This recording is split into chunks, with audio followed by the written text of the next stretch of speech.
La segunda pata de la mesa es una desregulación mayúscula. Mayúscula. Y la desregulación mayúscula, una forma de no hacerla, una forma, porque en Chile somos muy buenos para decir, vamos a hacer esto, inventamos cómo no hacerlo. Ya. Yo te decía al tiro cómo no hacerla. Ya. Vamos a reformar el Estado. Esa es una forma de no hacerla. Porque que te pones a reformar el Estado se te pasan los 90 días y cuando ya terminas de reformar el Estado ya la ley le queda muerta. Tú, la única manera de hacer esto es primero ser casi discrecional en la eliminación de permisos. Y te vas a equivocar. Va a haber permiso que después algo va a pasar y dices, uy, no debimos. No importa. Pero hoy día estás escogiendo entre dos males. Entre dejar un permiso que fue súper bien concebido para esto, pero que se demora 10 años, o eliminar el permiso y correr el riesgo, que hoy día creo que se puede correr más porque los castigos que hay a los ejecutivos penales por falta al tema del medio ambiente son los más grandes del mundo. Sí. Entonces, hoy día es una situación distinta. O sea, cuando antes había un permiso especial que lo tenía que darse en Najamín, que todavía lo pide, para el modo de producción minera, imagínate. Ahí quiere pedir un funcionario, va a decir producir el cobre de esta manera, ¿le parece? Ese es el permiso que había. ¿Ah? Yo lo entiendo mejor hace 40 años o 50 años cuando podía venir un minero y lo producía, oye, vamos a hacer como una carpita aquí, va a salir gas tóxico y ya. Entonces, Sennagiomins velaba por eso. Pero hoy día tiene el Ministerio de Salud, tiene las consecuencias penales de la negligencia, la falta de compliance. O sea, hay suficiente como para decir, ¿sabe qué más? Produzca como le parezca. Claro, Toma. pero eso no depende, esa libertad total, esa especie como lo que tú dices, es como borrón y cuenta nueva. O sea, Tian Edwards creo que me había oído algo así, como que habría que en realidad derogar, por ejemplo, todas las normas o todos los criterios de permiso y después pensarlos bien, pensar todo de nuevo. No. Es que eso esa es la forma de no hacerlo. Ya, a ver. Tú no vas a poder salir de tocar todo. Claro. Imposible. Pero tú tienes que identificar 100 y eliminar 100. Ya, pero eso no tiene 100 de poder. verdad. El Ejecutivo no tiene poder. No, hay muchos que sí. A ver. Hay muchos que sí, hay muchos que están en los reglamentos. Ya. Tú reescribes el reglamento sin cambiar la ley. Sí. Partes por ahí. Hay muchos de tipo reglamentario. Muchos. Ya. Hay mucho tipo normativo, la norma. Muchos. ¿Ok? Ya. O la interpretación de la norma. Claro, la interpretación de la norma. No, hay muchos. Entonces por eso que digo la primera parte. La segunda parte, para que después esto quede institucionalizado, ahí pasa por seguramente cambios legales, etc. Pero el primer embiste, digamos, tú tienes que pensarlo desde el punto de vista reglamentario y no legal, salvo tal vez algunas cosas como muy especiales, donde por ejemplo hay ciertos umbrales, que en algunos están en la ley y otros no, pero por ejemplo el umbral para el cual tú exiges declaración de impacto ambiental. Yo he calculado, claro, si yo elevo el umbral por ejemplo, de inversión, puedo dejar algunas que son extremadamente tóxicas, qué sé yo, pero en general elevo ese umbral. Yo calculaba que si lo elevaba a un monto, creo que $30 millones, una cosa así, o sea, ninguna cosa por debajo de 30 millones pasa por día, ¿ya? Yo libero inmediatamente $2.200 millones de inversión, así. ¿Te fijas? Y elevo el de claro, ¿te fijas? Claro. Mira, yo era muy joven, hace muchísimos años, cuando volví de Estados Unidos, estuve ayudándole a Senjo, que está en la CONAMA, un abogado muy capaz, y que fue el que armó la ley marco medio ambiente. Y yo colaboré en ese tema y me echaban broma, decía que era un economista empedernido porque yo no quería que hubiera evaluación de impacto ambiental. ¿Ah?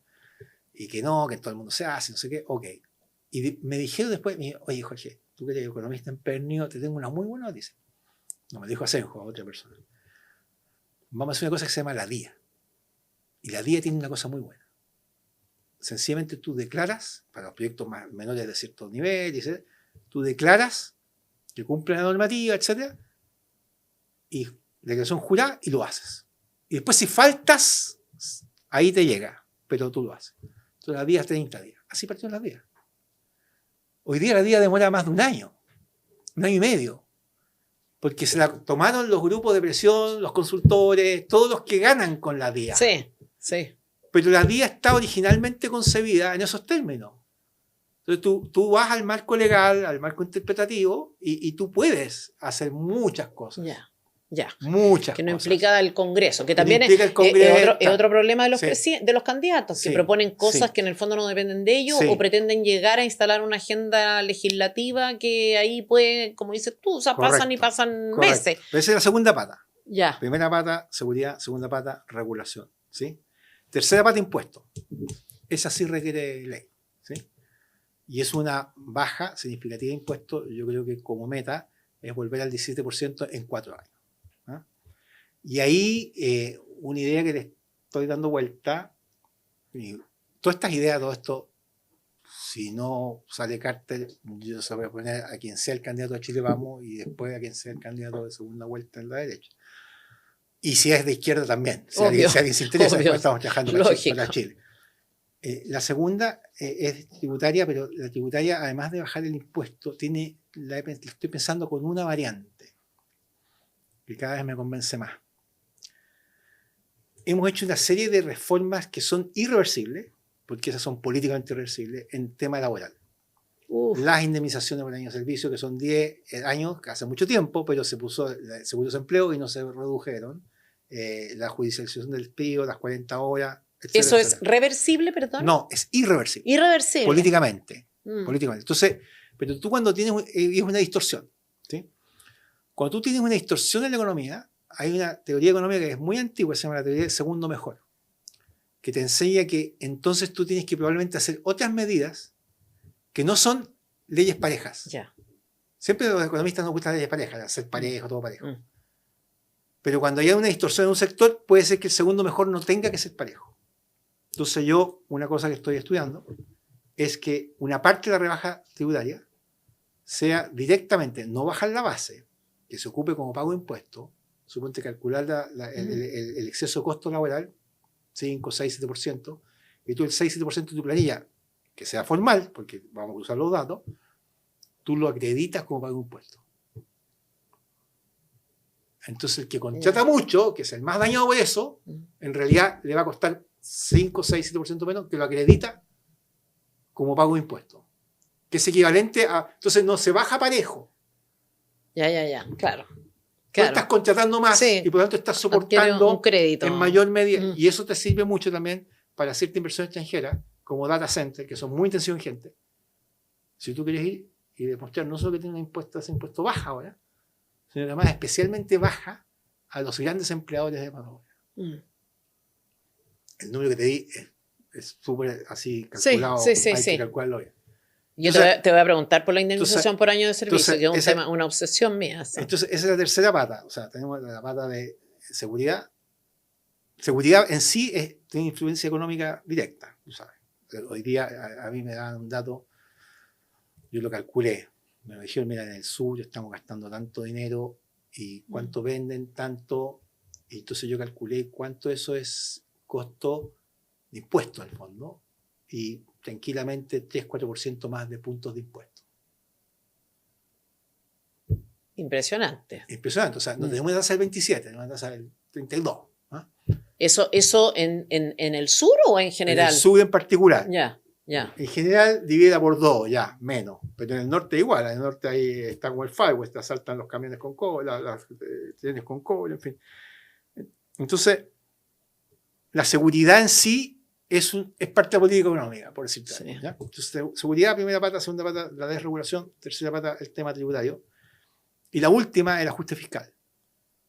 Porque al ajuste que tú tienes que lograr para parar la sangría y el endeudamiento, tú tienes que sumar el esfuerzo fiscal para bajar la tasa tributaria y hacer toda esta cosa que estoy diciendo. Que yo lo estimo en total el esfuerzo en $10.000 millones. Alguien dice, oye, pero es que es mucho. A ver, un momento, el gasto total son $90.000 millones. Estamos hablando de una baja del 10%. ¿Sí? ¿Qué familia no ha tenido que ajustarse el cinturón del 10%? Ahora, todo esto para que funcione, lo clave es el trabajo de detalle, que es el que te permite comunicar. ¿Me explico? O sea, ¿por qué la gente hoy día está toda partida de seguridad? Porque hay mucha información, de detalle. La gente sabe lo que está pasando al sur. Entonces, no necesitan que venga alguien, un doctorado, no sé dónde, a explicarle. ¿Ah? No sabe lo que está pasando en el tema fiscal. Pero yo le puedo mostrar con detalle 10 ejemplos. Le puedo decir, que de hecho lo dijo el ministro Marcel hace poco en una charla, hay 800 millones de dólares que se gastan de más en FONASA porque es un fraude macroeconómico articulado al crimen organizado. Y voy a estarle hablando de la mayoría de los chilenos que no abusan de eso, pero que conocen a alguien que abusa. A propósito de las licencias. Y voy a estar diciendo también, ¿sabe qué? Que este ajuste de personas sí, pero no sé si usted sabía que el salario bruto de un empleado público promedio son 2.100.000 y el chileno está en la mitad de eso. Y además tiene el doble ausentismo que el que tiene el chileno promedio, se faltan 22 días hábiles. Cuando se sabía que el Ministerio de Cultura expandió su presupuesto en 150 millones de dólares y resulta que la Ministerio de Cultura tiene más periodistas que la Secretaría General de la Presidencia, ¿no? O la Secretaría General de Gobierno. Tú dices como traducir en el fondo las cosas que hay que hacer a un lenguaje suficientemente concreto. Si tú no las traduces, tú no vas a lograr el ajuste. O sea, yo me imagino el típico exposición de Hacienda Pública que dicen tantos millones, la gente se queda dormida y tú tienes que entrar a explicarlo.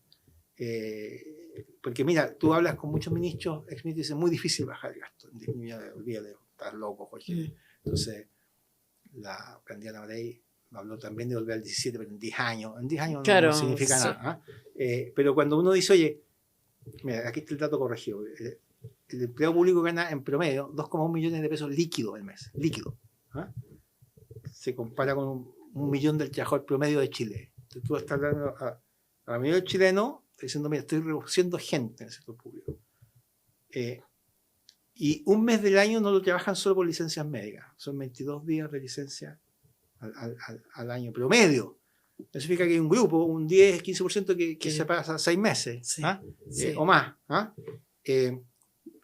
Tú, sacando a todas las suplencias en exceso, que es en el fondo una forma de reducir la gente, porque no tienes para qué decir, oye, venga a trabajar. Es obvio que no se necesita esa gente porque el gobierno funciona igual sin ellos. Entonces, ahí hay 500 millones de dólares.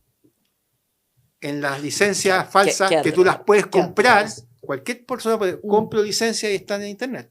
Tú compras licencia, se venden. Sí, ahí hay 800 millones de dólares. Somos 1.800. ¿Ok? Te va al Transantiago y resulta que ahí hay una evasión del 38%.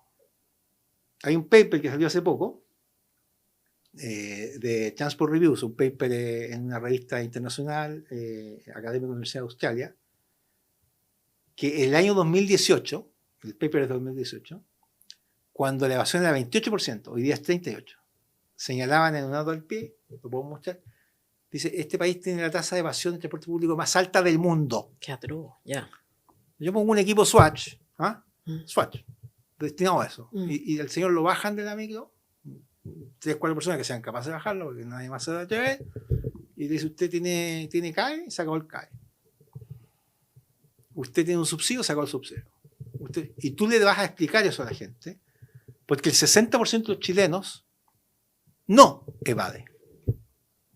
Claro. No evade. Claro. Por eso te digo que hay esperanza, porque si evadía el 80 estamos fritos. No, absolutamente. O sea, si uno tuviera que, claro, si uno pensara en lo que hay que hacer conforme al, como dices tú, el 60-62% de chilenos, yo estaría optimista también. La mayoría, el personaje que haga todas estas cosas que tú dices que hay que hacer. La mayoría de los chilenos no abusa de las licencias médicas. La mayoría de los chilenos no evade.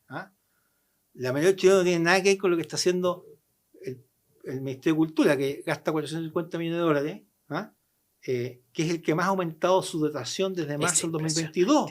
Sí, es impresionante. Ha contratado 623 personas nuevas. Tiene más, el ministerio con más periodistas del Estado de Chile.